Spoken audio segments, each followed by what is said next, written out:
பணம் இருக்கும் மனிதரிடம் மனம் இருப்பதில்லை, மனம் இருக்கும் மனிதரிடம் பணம் இருப்பதில்லை. பணம் இருக்கும் மனிதரிடம் மனம் இருப்பதில்லை, மனம் இருக்கும் மனிதரிடம் பணம் இருப்பதில்லை.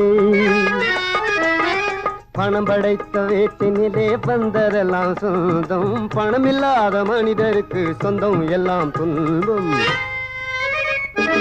புத்தியுள்ள மனிதனெல்லாம் வெற்றி காண்பதில்லை, வெற்றி பெற்ற மனிதனெல்லாம் புத்திசாலி இல்லை, புத்திசாலி இல்லை.